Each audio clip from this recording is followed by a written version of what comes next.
Hi everyone, and welcome to this unboxing and review of my first Rolex, a Datejust 116200. So without further ado, let's have a look inside the box.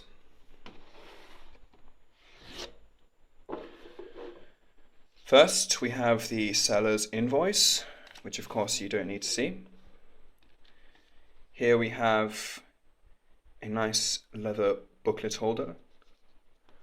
On the one side, we have the official chronometer certificate.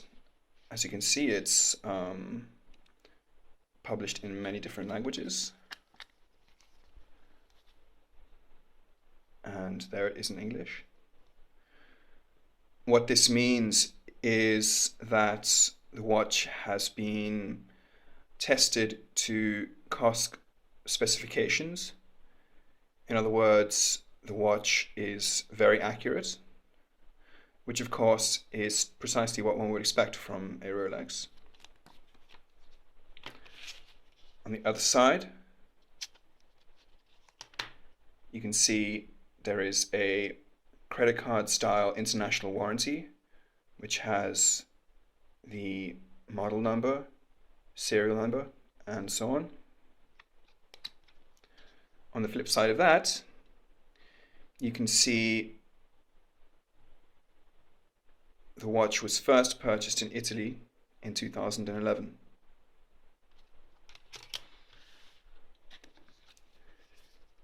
Here we have the instruction manual, which is unfortunately written in Italian.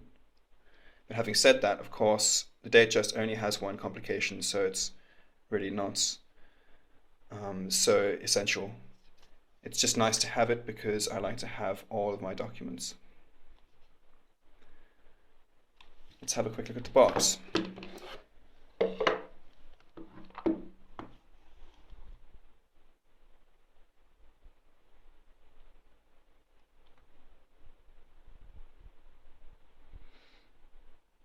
Let's just, wait for it to focus. There we go.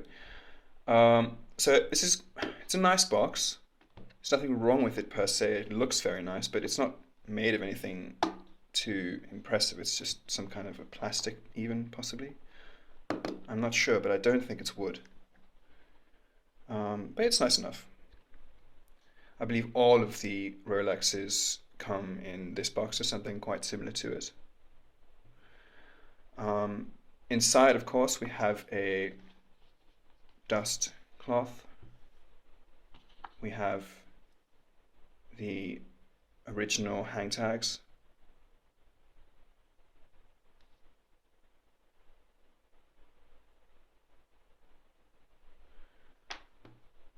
And we have some extra links.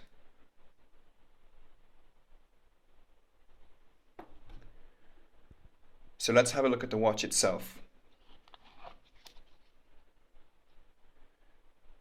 As you can see, the 116200 has a slightly different aesthetic to other Datejusts.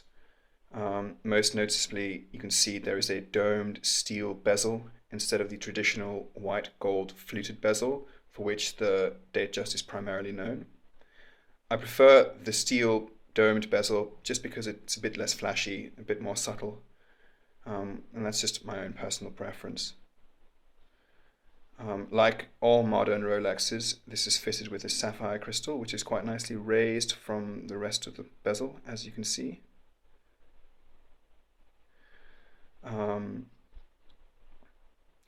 If you look carefully at the face of the watch, you can see it has baton markers which are quite dramatically raised from the face of the dial, which has a quite nice effect, especially since they're made of white gold and shimmer in the light, which is really quite cool. And on the inside, I guess you could call it the internal bezel, something like that, you can see the Rolex engraving all the way across. And it's beautifully done, and the effect is really fantastic. It looks great. As you can see, there is the beautiful applied insignia at 12 o'clock. At 3 o'clock we have the new style date complication, which alternates red and black. As you can see, today is the 25th, so it's red. On an even day, it's going to turn to black, which is quite a nice effect, which I believe is new to these more, well, to the latest Rolex models. Here, hopefully you can see it, you can see there is the crown insignia on the watch's crown, and beneath that there is a line which indicates this is a twin locking crown. And what that means is the watch has been certified to a depth of 100 meters water resistance, which is perfectly adequate for me since I'm not really a diver. And of course, if I was, I would have bought the Submariner. Overall, the watch is beautifully made. The workmanship is top-notch.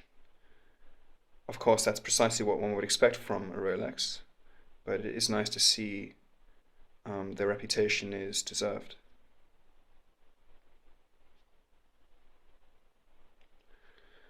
Turning briefly to the, not the bezel, the bracelet, you can see this is a Super Jubilee, which distinguishes itself from its predecessors by the fact that it has solid center links and solid end links, which is apparently a significant improvement on the previous versions of the bracelet, because it makes it a bit more hefty, a bit more substantial on the wrist. And I believe the old bracelet felt quite rattly and just generally wasn't as well engineered as this is. This also has a new hidden clasp mechanism. It looks great, I think. I really like this look. However, it doesn't have any micro adjustment on the clasp, which might be a problem for some, but I've been fairly successful in finding a fit with just the bracelet as it is now, which is quite convenient. Actually, I should also mention, this is the most comfortable by a fairly long stretch of any of the steel bracelets I own. It really is incredibly well made. So let's have a quick look at the watch on the wrist.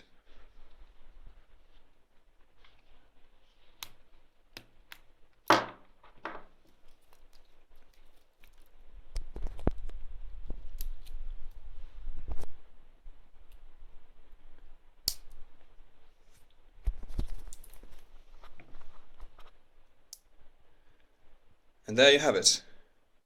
Absolutely fantastic.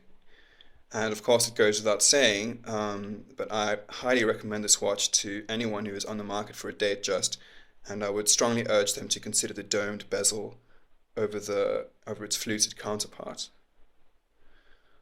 Alright, I guess that's everything. Thanks for watching.